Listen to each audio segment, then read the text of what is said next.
Hey, good evening, everybody. I haven't been in a room with this many people in like 2 years.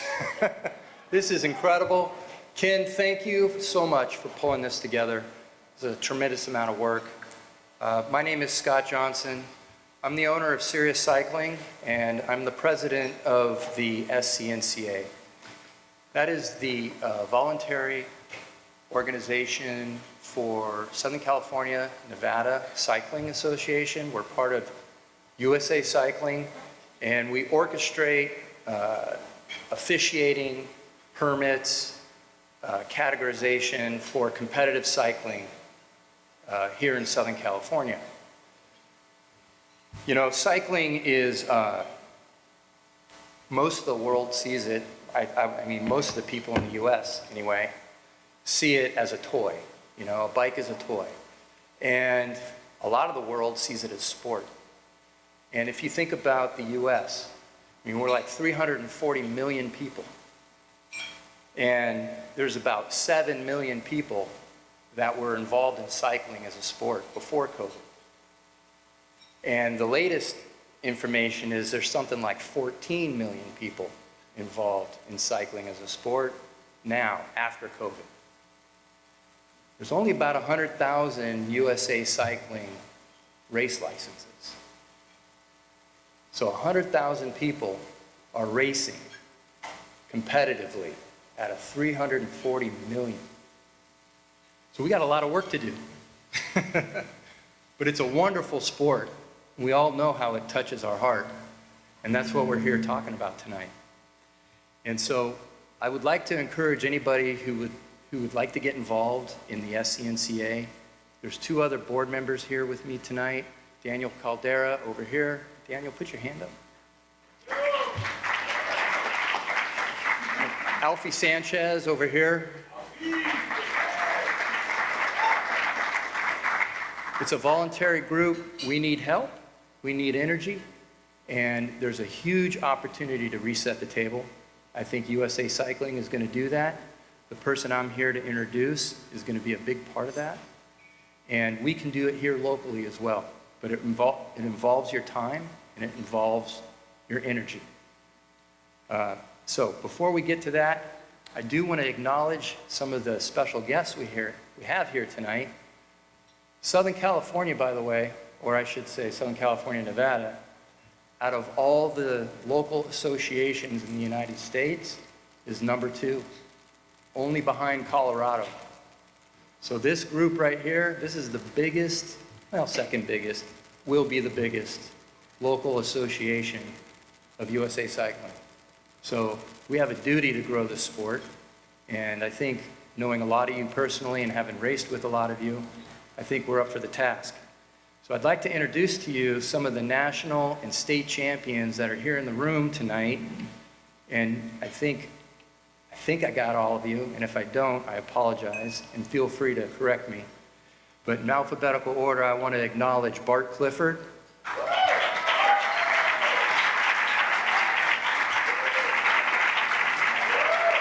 Super Dave Cassell over here.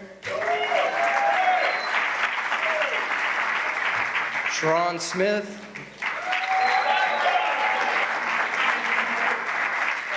John Davis in the back there. Justin Williams at the table over here.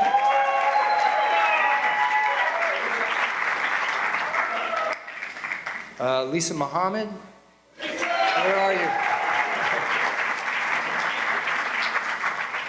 Suzanne Saunier. There she is. Rasan Bahati. Yeah.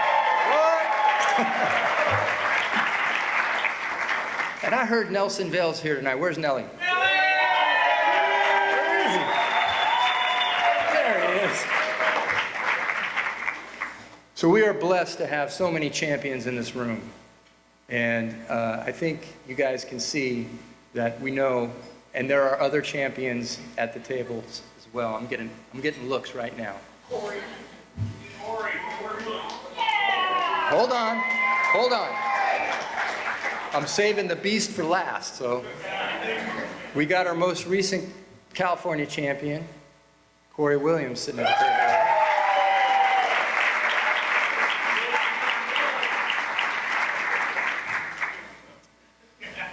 So with all of this energy and all this expertise, it's our duty to grow this sport. Let's get people involved. This is competitive cycling. It's a sport. With sport comes rules. With sport comes etiquette and opportunity. And it also, with sport, comes organization and camaraderie. And I think that this group of people live by that, and there's tremendous opportunity for change and for growth, and I'm looking forward to working with you guys. With that, I'd like to introduce to you our special guest from New York. It's Saturday night.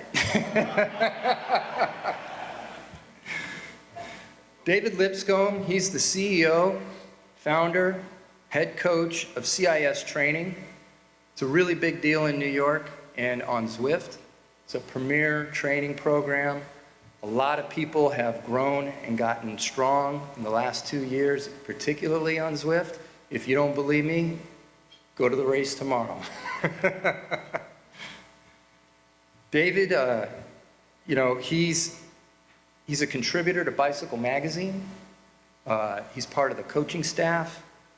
But most, or equally as important, he heads up diversity, equity, and inclusion for USA Cycling. There's a lot of work to do with our sport. There's a lot of dedicated people, and I think he's got his hands full.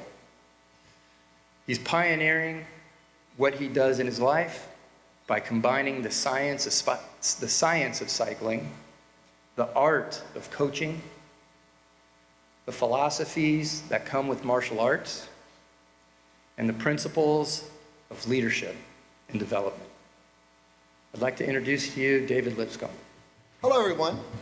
Come on now, let's try it again. Hello, everyone. All right, that's how we like to do it. Thank you, Scott, for the warm introduction. Like Scott said, this is hard work, folks. So I'm going to go into the depth and detail of what I do, why I do, and how I do it. I've been in the space in diversity since 2003. Been in this work a long time. And what I've learned since 2003 is the same conversations we've been having in 2003 we're having now. We need to change that, okay? So give a little bit of information about me. I get my cue cards. Okay, I get a little, here you go, cue cards. All right, I've been working in the space of diversity for quite a long time, and I've come to realize that when we think about creating some change and doing things that are purposeful, it takes all of us to make it happen, right? Well, come on, folks, right? Right, okay. So having the opportunity to really share this expertise that I know, and I've been given the opportunity to learn a lot of things around diversity from some major players in the New York market. And I want to share those thoughts with you today. So, a couple things. Yes, I'm a martial artist. I've been doing this a long time. And I take a lot of these skills that I've learned in martial arts and I apply them to this work of diversity every single day. It's not just a happenstance, it's something I do and something I love to do. And those who know me from the New York market know. Rashad Bahati is on my diversity task force in USA Cycling, and he understands my style, okay? It's hard work to do what I do in an environment where there is no diversity, correct? Right? Right? Agreed, right? So what I try to do is really engage people in a conversation around the business of diversity, right? It's not just about what other people think day in and day out. So part of my challenges, and I'm going to go through some of these key highlights of what I'm talking about, and how I really highlight how to make change, right? It's about making change. It's not about lipstick and rouge, folks. It's about the real work, right? About the real work. A couple things. I'm going to share with you some similarities that I've learned in corporate America. I've been doing this work, like I said, since 2003. I've been given the opportunity to share my work on the world stage at the United Nations. So people understand the things that I say, and I've learned 5 things: that demographics are changing, will always change. Number 2, employees and expectations of our customer base understand how do we keep people engaged in a conversation and ensure that we're doing the right things. Technology is a driver, right? Look at Swift. I was the first person to demo Swift in the world, folks. First person. First documented coach on Swift in 2014. I took the market, I saw it. And what we're looking at right now is there's a cross between how do we get people engaged in a sport across the board, right? Number 4 is when you think about the competition, where are we talking about competition? There are many opportunities for people to make change. And as you know, and if you don't know, USA Cycling has a new CEO. His name is Brandon Cork. Him and I had a very unique conversation this past week that says, you know what, I think we can really make a change here. He's super driven, I'm super driven, or I wouldn't be doing this work, because I have passion for the work that I do, right? So I'm going to share with you a couple things that we talked about over the last couple of days. We had an off-site meeting in Colorado Springs. 5 key pillars of work that we're going to do for 2022 and going forward. Right? Number 1, these 5 pillars consist of, we got to bring new energy to the sport, as Scott talked about. New energy, right? New people. Through COVID, more people are on bikes than ever, right? Right. So there's an opportunity to really gauge in impact and inclusion in the sport of cycling. Number 2, expand our reach and support for clubs. That's why I'm here, right? Come all the way from New York City by way of Colorado Springs to come here to share my thoughts and how I can support you. So we can support each other, so we can make some change. Right? I think this is a perfect opportunity to really align some key things, some key players in the space to really make it happen. Number 3, deliver sports performance at the highest level. Look at Corey, look at Justin, look at Rashad Bahati, at the top, Sharon as well, at the top of the game.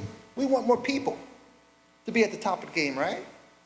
Right? Because at the end of the day, folks, it's about the Olympic Games too, in 2024 and 2028 here in LA, right? 2028. 2028, right?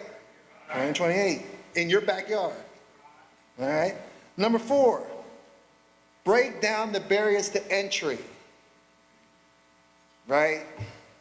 Got to break down these barriers, folks. And I think one of the unique things that I have the capability of doing is helping make change in an organization that's predominantly white, all right? I mean, that's real talk. It's real talk. However, what I have the capability of doing is sharing an opportunity to really engage the leadership in another conversation that they have never heard before. And I think I'm doing a really good job at it. Because if you think about it, being able to I wouldn't say infiltrate, but I'm going to, right? To share my thoughts around the business, because at the end of the day, if we're not doing what we're supposed to do for our customers, we're not doing anything for you. So once again, my job is to make this better for everybody, right? I'm super serious about what I do. I'm super passionate. I've been doing the work of diversity, like I said, since 2003, but I also am a coach for 16 years. So I see the similarities in coaching. I see the similarities in diversity and inclusion, how we coach people through a process of change, because diversity is a change management process, right? Change management process, folks. It goes with every organization, right? So the last piece is to leverage diversity, equity, and inclusion to elevate the sport of cycling. That's real. It's unique to me that I received an email from the UCI just a couple days ago saying they asked me personally to help them with their diversity program. Wow. That's big, right? That's big. Because they see the impact of the work that we've been doing, and I actually been working for USA Cycling since 2019 from a pro bono standpoint, you know, just kind of helping out every once in a while. But I was given the opportunity to step up and take this role. And I'm super passionate about what I do. Okay, last couple things I want to share is, I'm going to say this about us, okay? How do we create a culture of inclusion and really drive a winning culture? It's always about A, E, I, O, U. All right, I'm gonna share with you why I say these a couple things. All right? A is about access to diverse communities, large and small, to broaden our reach. We want more people. Just like Scott said, we want more people in the game. E is about engage and educate. We want to engage and educate everybody in the sport of cycling. Now, we all know as people of color, cycling is all about freedom, right? That's what we came. You know, I can remember when I was a little kid, hey, I want to get out on my bike. Mom said, get home by 6 o'clock. As long as I got home by 6 o'clock because dinner was ready. But it was about freedom. We want to get out on the bicycle. I is about identify talent both on and off the bicycle. Identify the talent, because there's talent out here. Look, we hear stories all the time about this.